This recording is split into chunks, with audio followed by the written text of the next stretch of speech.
मंच तो बनाना ही है। मंच के ऊपर हमारे आदिवासियों के महानायक और पूरे विश्व के एक जाबाज सिपाही और भारत के रॉबिन हुड टंटिया भील का मंच है। इस मंच के मार्फत से और पूरे भील प्रदेश के मार्फत से मैं आप सभी को हुल जोहार जय आदिवासी कहता हूं। साथियों, ये जो कार्यक्रम 3 दिन से चल रहा है और इस 3 दिन के कार्यक्रम में हम लोगों ने बहुत सीखा। साथ साथ में जो हमारे आदिवासियों के महानायक टंटिया भील की मूर्ति स्थापना का जो कार्यक्रम अलीराजपुर जिले में भाई नितेश जी पटवारी और उनकी टीम ने जो जिस प्रकार का जज्बा दिखाया, उसको हम लोग राजस्थान की धरती अर्थात भील प्रदेश की धरती से आप सभी को धन्यवाद देना चाहते। साथियों, आज से कुछ साल पूर्व इवन यह मान लीजिए आप लोग 2012 से पहले जितने भी जिले हैं, जितने भी देश के आदिवासी इलाके हैं, उस आदिवासी इलाकों में एक भी आदिवासी का पुतला नहीं था, एक भी आदिवासी नाम का चौराहा नहीं था। लेकिन 2012 के बाद में पूरे देश में एक प्रकार का भूचाल आया और जगह जगह गांव गांव फलिए फलिए और इवन यहां तक बाजार के अंदर आदिवासी पुरखों के पुतले, आदिवासी पुरखों के स्टैचू आप लोगों ने लगाए और पूरे देश के 15 करोड़ आदिवासियों ने लगाए।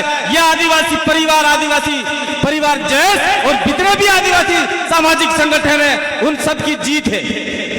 हमारे जो पुरखे हुए हैं, उनकी जो मनसा थी, उनकी जो इच्छा थी, वो इच्छा कहीं न कहीं दबी कुचली थी और हम लोग पढ़ लिख कर संविधान के मार्फत से, लोकतांत्रिक के मार्फत से हम लोगों ने ये हमारे जो महापुरुषों के जो स्टैचू लगाए हैं, तो अन्य समाज के पेट में मरोड़ पड़ रही है। वो चाहती है कि आदिवासियों के स्टैचू नहीं लगने चाहिए।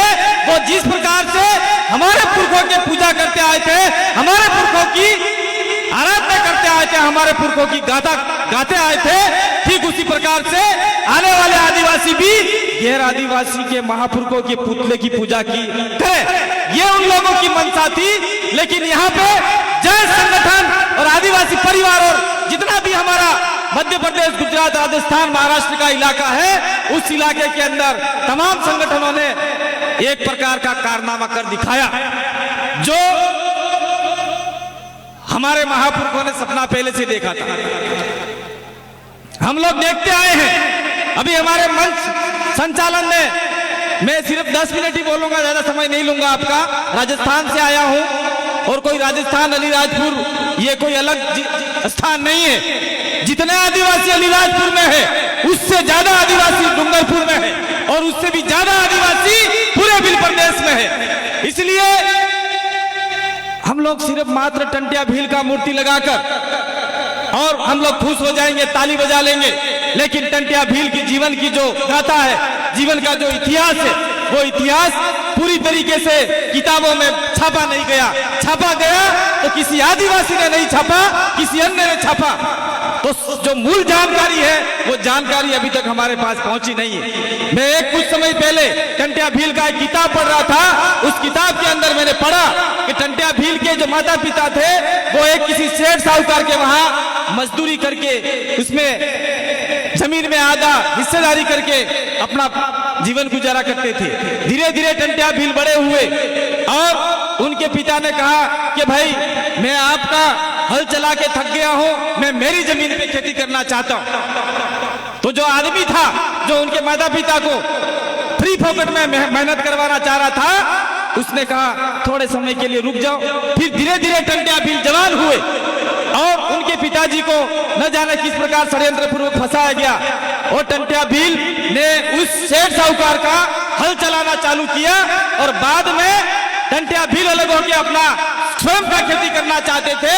लेकिन उस सेठ ने टंटिया भील को झूठे मुकदमे में फंसाया, फिर दूसरे में फंसाया, तीसरे में फंसाया और टंटिया भील ने सोचा कि पूरे आदिवासी इलाके में मेरे आदिवासियों के साथ में शोषण अत्याचार हो रहा है, इसलिए कहीं न कहीं मुझे इसकी आवाज बुलंद करनी होगी। और टंटिया भील ने उस सेठ के सामने अपना जज्बा दिखाते हुए उससे अलग हो गए और अपनी टुकड़ी बना के पूरे आदिवासी पट्टी में आदिवासियों के साथ साथ में जो हमारे साथ में रहते आए दलित समुदाय था, अन्य समुदाय था, उनकी आजादी की लड़ाई टंटिया भील ने लड़ी। और आज क्या हम टंटिया भील के नक्शो कदम पर चल रहे? टंटिया मामा टंटिया भील की जय, शाम होते ही आधा पी लिया भूल गए। ऐसे टंटिया भील आगे नहीं बढ़ेंगे, ऐसे हमारा समुदाय आगे नहीं बढ़ेगा। इसलिए हमको उनके नक्शे कदम पर चलना होगा। साथियों, जहां तक हमने पढ़ा है टंटिया भील का जो इतिहास है, उस इतिहास में अंग्रेज और जो यहाँ का सामंतवादी लोग थे, उन्होंने टंटिया भील को फंसाने के लिए बहुत सारे इनाम रखे थे। पहले में 100 रुपये रखा, टंटिया भील नहीं माने। 500 रखा, नहीं माने। 1000 रखा, नहीं माने। और अंतिम तक मैंने जो पढ़ा है 1500 रुपये टंटिया भील को पकड़ने वाले को इनाम दिया जाएगा, ऐसा रखा था। और उस जमाने के 1500 रुपये 15 करोड़ के बराबर थे। फिर भी हमारे आदिवासियों ने टंटिया भील को पकड़वाने का काम नहीं किया। लेकिन हो सकता है एक दो आदमी आज भी हमारे समाज में विभीषण बने हुए हैं, उस जमाने में भी टंटिया भील को पकड़वाने का काम किसी अन्य समाज ने नहीं किया, खुद हमारे समाज में से 2 गद्दार लोगों ने किया था। ऐसे गद्दारों की पहचान आज की तारीख में हमको करनी होगी ताकि हमारा समाज आगे बढ़ पाए। करनी पड़ेगी कि नहीं करनी पड़ेगी?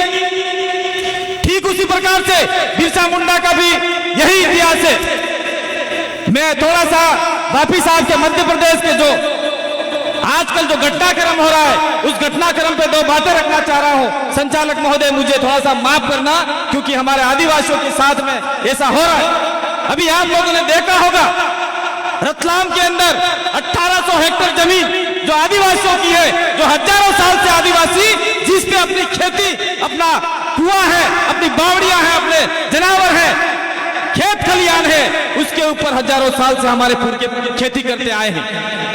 लेकिन आज की तारीख में आपकी मध्य प्रदेश सरकार ने उस 1800 हेक्टेयर जमीन पे कब्जा करने के लिए एक प्रकार का न जाने कौन सा उद्योग खोलना चाह रहे हैं, हमको नहीं पता।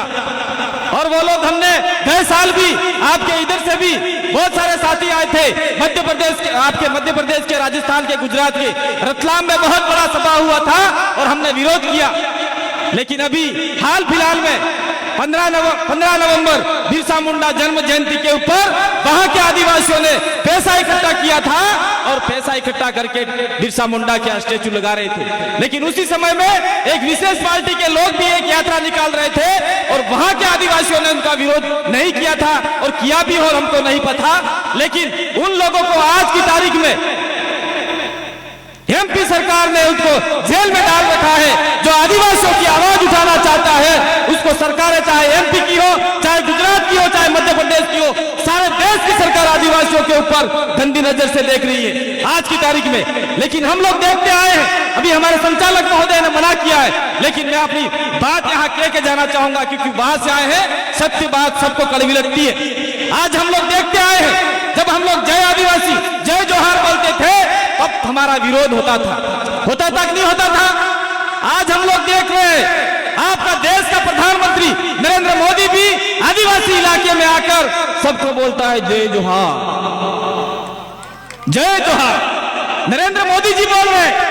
इसके बाद में हम लोग देखते हैं देश की दूसरी पार्टी कांग्रेस पार्टी है, जिनके मुखिया राहुल गांधी है, वो आज भारत जोड़ो यात्रा निकाल रहे हैं। उस भारत जोड़ो यात्रा में जहां जहां आदिवासी इलाके में जाते हैं, वो बोल रहे हैं कि आदिवासी इस देश का मूल मालिक है, ऑनर ऑफ इंडिया है। जब हम लोग बोलते थे, वो लोग हमको कहते थे ये गलत बोल रहे हैं। आज उनको मजबूरन बोलना पड़ा, ये ताकत जयेश की है, ये ताकत आदिवासी परिवार की है, ये ताकत दिल प्रदेश की है। ये हमको आज हमने विभिन्न सरकार को बता दिया। साथ साथ में हम लोग जोहार का विरोध, बहुत सारे लोग बोलते थे, जयेश के लिए बोलते थे कि जोहार वाले ये जय यीशु वाले, ऐसा बोलते थे। बोल रहे थे कि नहीं बोल रहे थे? जय यीशु वाले ये ऐसा बोल रहे थे। लेकिन जब देश के सबसे बड़े पद पे प्रताप बैठने वाली हमारे देश की राष्ट्रपति द्रौपदी मुर्मू ने जब शपथ लिया, तब कहा नमस्कार जोहार, तो उनकी टाई टाई फीस हुई कि नहीं हुई? ये बहुत सारी बातें उस समय में उनको कड़वी लगती थी, लेकिन उनको समझ में आ गया कि आदिवासियों के लिए 2-3 शब्द हैं जो आदिवासियों को एक मुट्ठी में बांध सकता है। वो क्या है? जोहार। दूसरा क्या है? जय आदिवासी। तीसरा, हमारे इलाके में आप लोग थोड़े से इस चीज को समझ नहीं पाए हैं, हमारे इलाके में एक मजबूत शब्द है जय भील प्रदेश। ये इतने सारे शब्द हैं, तो आज कहीं न कहीं सरकारों को, राजनीतिक पार्टियों को बोलना पड़ रहा है अपने मन से। और साथियों, हमारे पूर्व साथी ने कहा कि कोई हमारा ये है, वो है, ये है, ईसाइयों का ये है, हिंदुओं का ये है, मुस्लिमों का ये है, वो अपनी पाठ पूजा करते हैं, एक दिन एक स्थान पर बैठते हैं। लेकिन हमारे आदिवासी आधे इधर जा रहे हैं, आधे उधर जा रहे हैं, आधे इधर जा रहे हैं, आधे इधर जा रहे हैं, और कहते हैं कि आओ जाजम पे। तो हम लोग देखते आए थे, कौन सी 1975 में एक फिल्म आई थी अंग्रेजों के जमानों के जेलर की, असरानी वाली, आधे इधर जाओ, आधे इधर जाओ, आधे उधर जाओ। पीछे मुड़कर देखा, एक भी सिपाही नहीं था। ऐसा हमारे आदिवासी समुदाय में नहीं होना चाहिए।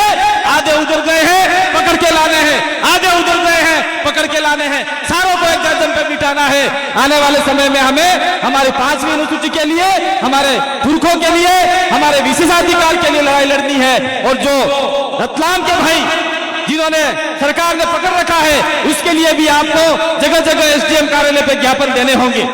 और साथियों, मैं कहना चाह रहा हूं, 10 मिनट का समय शायद पूरा होने आ गया है। मैं कहना चाह रहा हूं आप लोगों को, आज से 2012 में किसी चौराहे पे कोई स्टेचू नहीं था। मैं डबल रिपीट कर रहा हूं, डबल कर रहा हूं, कोई स्टेचू नहीं था।